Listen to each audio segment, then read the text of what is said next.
सालों पहले की बात है। एक छोटे से शहर में शांति देवी अपने बेटे विवेक के साथ रहती थीं। शांति देवी बेहद अनुशासनप्रिय, परंपरावादी और अपनी जिंदगी में अकेली थीं क्योंकि उनके पति का देहांत बहुत पहले हो चुका था। विवेक एक सरकारी अफसर था और माँ की हर बात मानता था।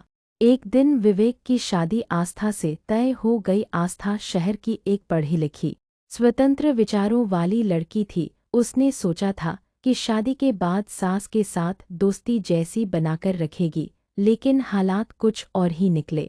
शादी के शुरुआती दिनों में ही शांति देवी को आस्था के रहन सहन, कपड़े पहनने और खाने बनाने के तरीके पर आपत्ति होने लगी। वे हर बात पर टोकती, ऐसे मत चलो, खाना ऐसे नहीं बनाते, बहुओं को ज्यादा बोलना अच्छा नहीं। पूर्णविराम।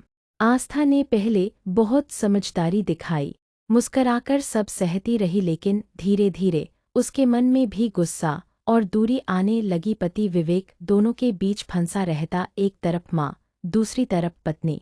एक दिन बात इतनी बढ़ गई कि आस्था ने कह दिया, माँ, क्या आपने मुझे बहू के रूप में अपनाया है या नौकरानी समझ रखा है? शांति देवी को यह बहुत बुरा लगा। उन्होंने रोते हुए कहा, तू मेरी बेटी होती तो कभी ऐसे मुंह नहीं लगाती।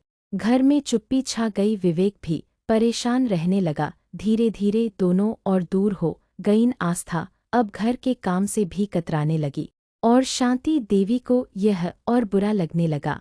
एक दिन शांति देवी मंदिर जा रही थीं कि रास्ते में उनका एक्सीडेंट हो गया। पैर में चोट आई और डॉक्टर ने 1 महीने का बेड रेस्ट बता दिया। विवेक ऑफिस में था, सारा जिम्मा आस्था पर आ गया।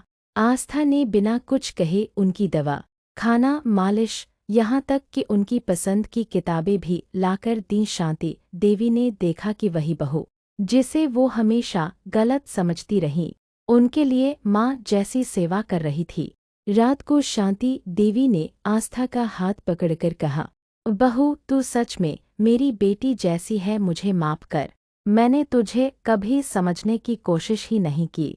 आस्था की आंखें भर आईं। उसने कहा, माँ, आपने मुझे मांगा होता तो मैं खुद बेटी बन जाती। उस दिन के बाद घर का माहौल बदल गया। दोनों सुबह साथ पूजा करती, दोपहर में मिलकर खाना बनाती और शाम को टीवी देखती। विवेक ने मुस्कराकर कहा, अब तो घर घर सा लगता है।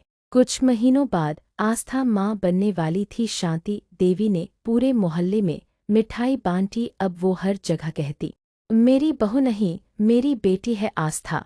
सीख, रिश्ते खून से नहीं, समझ और अपनापन से बनते हैं। अगर एक कदम सास बढ़ाए और एक बहू, तो दिल से दिल तक पहुँचने में देर नहीं लगती।